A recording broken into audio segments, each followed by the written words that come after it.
आप सभी उपस्थित उत्साही कार्यकर्ताओं का मैं उत्तर प्रदेश की धरती से यहां आकर के हृदय से अभिनंदन करता हूं, स्वागत करता हूं।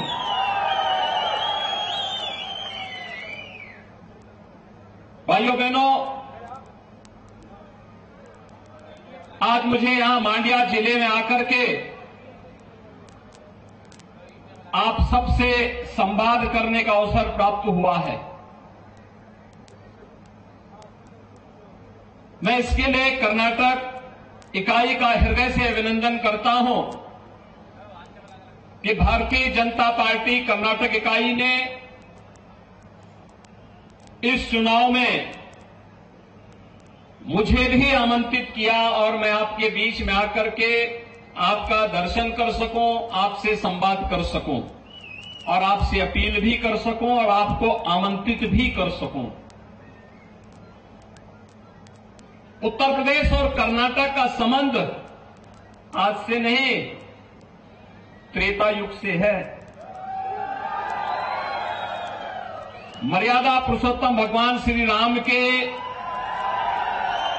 वनवास के सबसे अभिन्न सहयोगी के रूप में कोई मिला था तो बजरंगबली हनुमान जी मिले थे। इसी कर्नाटक की धरती में उनका जन्म हुआ। भगवान राम का मंदिर होगा, वहां हनुमान जी का मंदिर जरूर होगा।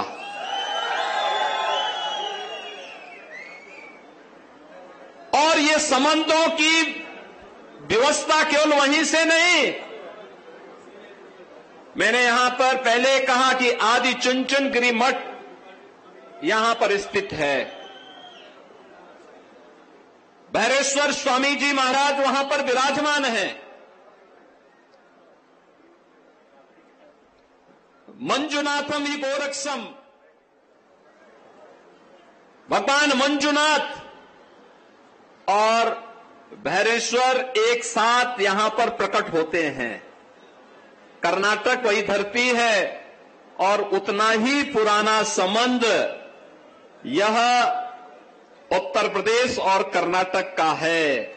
और इसीलिए जब मैं यहां पर आता हूं तो एक आत्मीयता का भाव मेरे मन में पैदा होता है और कर्नाटक के आप सभी युवा मित्रों के साथ, यहां के कार्यकर्ताओं के साथ संवाद बनाने में, उनसे मिलने में मुझे उतनी ही प्रसन्नता होती है।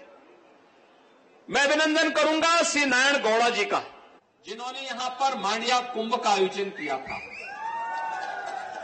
मित्रों, उस समय मुझे उस कार्यक्रम में आना था, लेकिन उत्तर प्रदेश में बहुत फ्लड की सिचुएशन अनकंट्रोल होती जा रही थी, इसलिए मुझे वहां रुकना पड़ा था।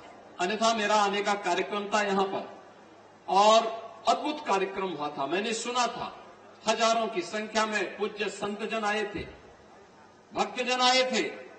हमारी आध्यात्मिक और सांस्कृतिक विरासत के प्रतीक इन तीर्थों को पुनर्जीवित करने का एक आयोजन था और यह प्रधानमंत्री मोदी जी के एक भारत श्रेष्ठ भारत की परिकल्पना को साकार करने का भी एक माध्यम था। यह आध्यात्मिक आयोजन ही एक भारत श्रेष्ठ भारत की परिकल्पना को साकार करते हैं। आपने पिछले 9 वर्षों के दौरान भारत को बदलते हुए देखा है। आज भारत दुनिया के अंदर जहां कहीं भी भारत का नागरिक जाता है, आज वो सम्मान की दृष्टि से देखा जाता है। आज भारत दुनिया की एक ताकत बन रहा है।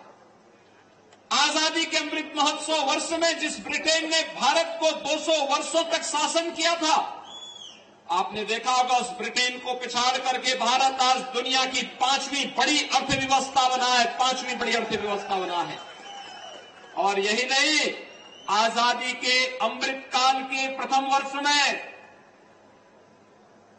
दुनिया के 20 बड़े देश G20 के देशों का नेतृत्व भी भारत के हाथों में आया है। ये भारत के सामर्थ्य और भारत की शक्ति का परिचय और भारत की आप जैसी प्रतिभाओं का परिचय वैश्विक मंच पर देता है। मित्रों, जब कर्नाटक की बात आती है तो वैश्विक मंच पर कर्नाटक ने आईटी के सेक्टर में जो धाक जमाई है, भारत की युवा प्रतिभाओं को दुनिया के अंदर कर्नाटक ने बेंगलुरु का उसका सबसे बड़े हब के रूप में स्थापित किया है। ये बेंगलुरु का आईटी के सबसे बड़े हब के रूप में स्थापित होना ये साबित करता है कि हमारे पास सामर्थ्य है, हमारे पास शक्ति है, हमारे पास सब कुछ है। लेकिन 2014 के पहले नेतृत्व नहीं था। 2014 में प्रधानमंत्री मोदी जी का नेतृत्व मिला। आज भारत की सामर्थ्य वैश्विक मंच पर दिखाई दे रही है और इसीलिए आज आपने देखा होगा कांग्रेस विकास की बात करती है, विकास की बातें करती है, बड़े बड़े दावे करते हैं, लेकिन विकास की उसकी हकीकत क्या थी? पंचवर्षीय योजना, एक प्रोजेक्ट बनता था, एक पंचवर्षीय योजना लग जाती थी, अगली पंचवर्षीय योजना में उसका शिलान्यास होता था, तीसरी पंचवर्षीय योजना में कार्य आवंटन होता था, चौथी पंचवर्षीय आज प्रारंभ होते ही फिर वह प्रोजेक्ट दम तोड़ देता था और प्रोजेक्ट कभी पूरा नहीं होता था। ये कांग्रेस की असलियत थी। आज आप देख रहे होंगे रेलवे के कार्य हो रहे हैं, एयरपोर्ट के कार्य हो रहे हैं, आईआईटी और आईआईएम बन रहे हैं, कहीं आईटी सिटी बन रही है, कहीं पर किसी अन्य सेक्टर में कार्य हो रहा है और कार्य का शिलान्यास जिस दिन होता है उसके उद्घाटन की तिथि भी उसी दिन तय हो जाती है। प्रधानमंत्री मोदी जी शिलान्यास भी करते हैं तो उद्घाटन करने के लिए भी आते हैं। भाइयों बहनों, आज एक तस्वीर बदली है, हर एक सेक्टर में कुछ न कुछ परिवर्तन हुआ है और वो परिवर्तन आपने देखा होगा कैसे भारत एक कृषि प्रधान, बचपन से सुनते रहे हैं भारत कृषि प्रधान देश है, लेकिन कृषि प्रधान देश ने पिछली हुकूमत ने किया क्या था? पिछली हुकूमत ने हमारे किसानों के लिए क्या किया था? और कर्नाटक तो इसका जीता जागता उदाहरण है। लंबे समय तक यहां के किसानों को आत्महत्या करने के लिए मजबूर होना पड़ा था। यहां की माताएं, यहां की बहनें खेती किसानों के हाथों खेती किसानी में अपना हाथ सहयोग के रूप में लगाती है, लेकिन किसान के हाथ में मिलता क्या था? उसे सम्मान नहीं मिला। पहली बार प्रधानमंत्री मोदी जी ने प्रधानमंत्री किसान सम्मान निधि देकर के देश के किसानों का सम्मान किया है। प्रधानमंत्री फसल बीमा योजना के माध्यम से किसानों को सम्मान दिया है। प्रधानमंत्री कृषि सिंचाई योजना के माध्यम से किसानों को सम्मान दिया है। एमएसपी का लाभ देकर के किसानों को सम्मान दिया है। एग्रीकल्चर के बजट को 5 गुना बढ़ाया है। एग्रीकल्चर के सेक्टर में यह परिवर्तन भी आज हम सबको देखने को मिलता है। और भाइयों बहनों, रही बात, लोग मुझसे पूछते हैं कि उत्तर प्रदेश में आपको इतना सम्मान जनता क्यों देती है? मैंने कहा जनता इसलिए देती है क्योंकि भारतीय जनता पार्टी की डबल इंजन की सरकार है। डबल इंजन की सरकार, डबल इंजन की सरकार की सामर्थ्य और शक्ति का प्रदर्शन वहां पर मजबूती के साथ होता है। वहां पर सुरक्षा की गारंटी है, वहां पे समृद्धि की गारंटी है, नो कर्फ्यू, नो दंगा, और वहां पर है सब चंगा। पिछले 6 वर्ष में उत्तर प्रदेश के अंदर कोई दंगा नहीं हुआ, कोई कर्फ्यू नहीं लगा, विकास की स्पीड बढ़ी है। और मैं डबल इंजन की सरकार का भी अभिनंदन करूंगा कि पीएफआई जैसे संगठनों को बैन करके उसकी कमर को तोड़ने का कार्य भी कर्नाटक के अंदर हुआ है। आप सोचिए, एक और डबल इंजन की सरकार जो पीएफआई पे बैन करती है, पीएफआई को बैन करती है, और दूसरी तरफ कांग्रेस जो पीएफआई को तुष्टीकरण करने का कार्य करती है, उन्हें धर्म के आधार पर रिजर्वेशन देने का कार्य करती है। धर्म के आधार पर आरक्षण यह भारत के संविधान के विपरीत है, असंवैधानिक है। हमने अनुसूचित जाति जनजाति के आरक्षण के दायरे को बढ़ाया है, दिव्यांगजनों के आरक्षण के दायरे को बढ़ाया है, अन्य जरूरतमंदों को आरक्षण का लाभ दिया है। लेकिन धर्म के आधार पर 1947 में भारत का विभाजन हो चुका है। भारत धर्म के आधार पर आरक्षण की वकालत नहीं कर सकता है।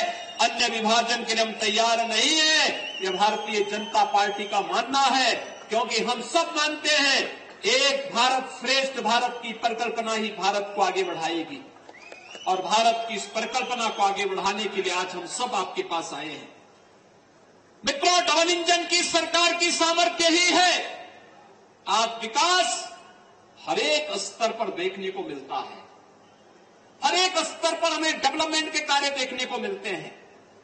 हम तुष्टीकरण नहीं, हम सशक्तिकरण पर विश्वास करते हैं।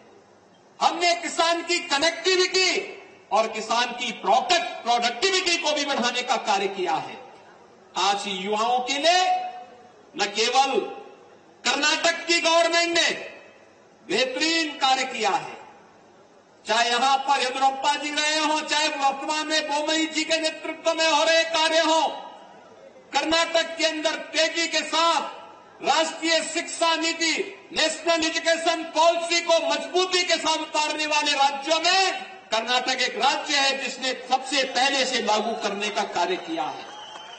ये यूथ के लिए कंटेन भी देता है, यूथ को अनेक कार्यक्रमों के साथ भी जोड़ता है, यूथ को टेक्नोलॉजी के साथ भी जोड़ता है और यूथ को एक नई अपॉर्चुनिटी के साथ आगे बढ़ने के लिए भी प्रेरित करता है।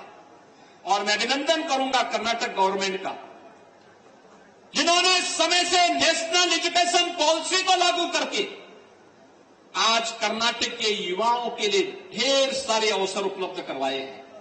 ये ढेर सारे अवसर यहां की आवश्यकता थी और इसीलिए आज मैं आपके पास आया हूं आपसे अपील करने के लिए।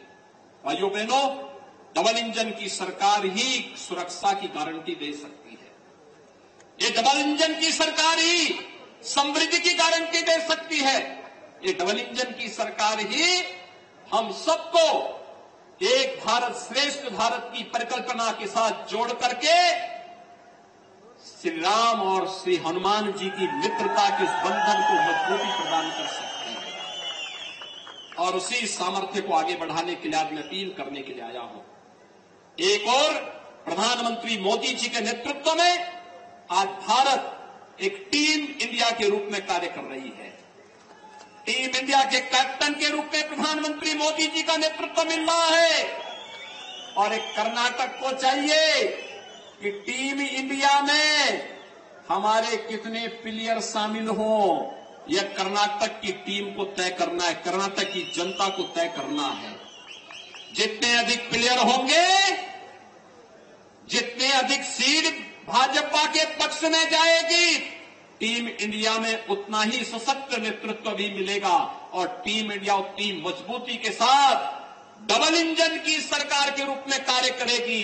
कांग्रेस का फेल्ड इंजन भारत को त्रासदी की ओर लेके जाता है, लेकिन डबल इंजन की भाजपा की सरकार हमें सुरक्षा और समृद्धि के मार्ग पर आगे बढ़ाने का कार्य करती है।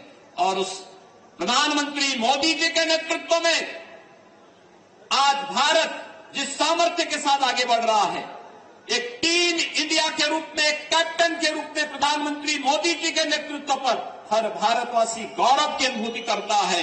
उस गौरव की अनुभूति के साथ जोड़ने के लिए मैं आपका आह्वान करने के लिए आया हूं। भारतीय जनता पार्टी ने मांडिया जनपद में आपने यहां पे member of parliament Bharatiya Janata party का चुनाव जिता करके भेजा, मैं आपका अभिनंदन करता हूं।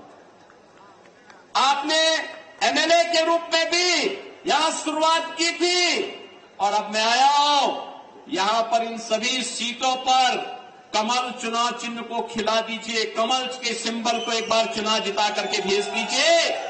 भाइयों बहनों, मांडिया अपनी समृद्धि के लिए विख्यात था, धन धान्य के लिए समृद्ध था, कृषि के लिए, वानिकी के लिए विख्यात था।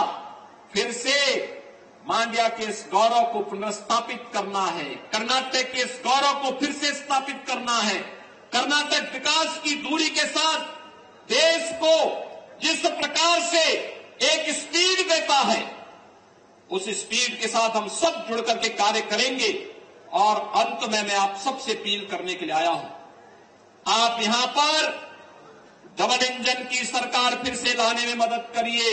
और मैं आपको आमंत्रित करने के लिए आया हूं, भाइयों बहनों, आपने श्री राम जन्मभूमि आंदोलन में योगदान किया था।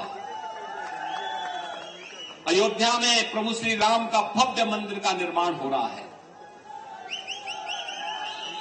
जनवरी 2024 में मंदिर का निर्माण कार्य पूरा हो चुका होगा और प्रधानमंत्री मोदी जी के कर कमलों से मंदिर का रामलला विराजमान अपने भव्य मंदिर में होंगे।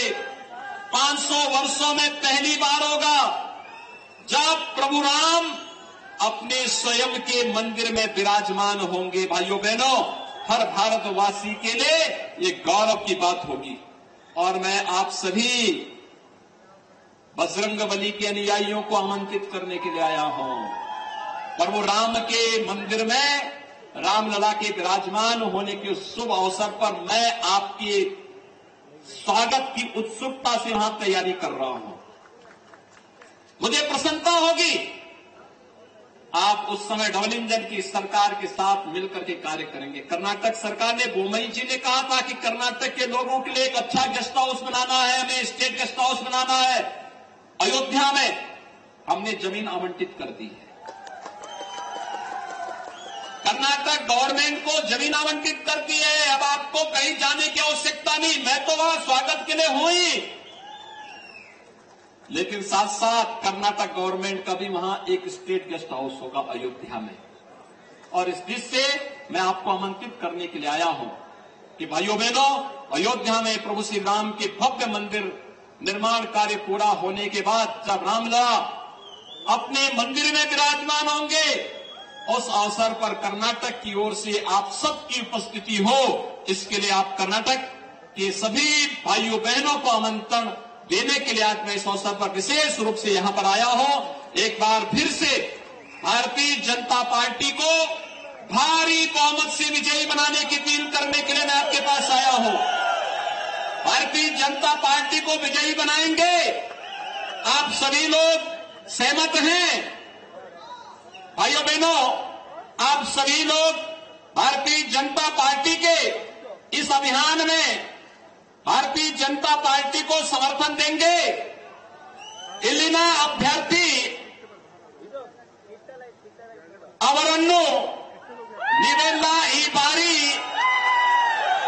ಗೆಲ್ಲಿಸಕ್ಕೆ ಮುಖೆ भाजपा को चुनाव जिताएंगे।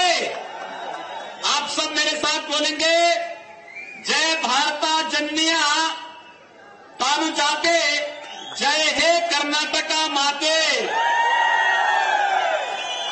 जय कर्नाटका माते, भारत माता की, भारत माता की, भारत माता की। तो मुख्यमंत्री योगी आदित्यनाथ आज मिशन कर्नाटक के दौरे पर पहुंचे हुए हैं। कर्नाटक में विधानसभा चुनाव है और स्टार प्रचारकों की लिस्ट में मुख्यमंत्री योगी आदित्यनाथ का भी नाम है और आज वो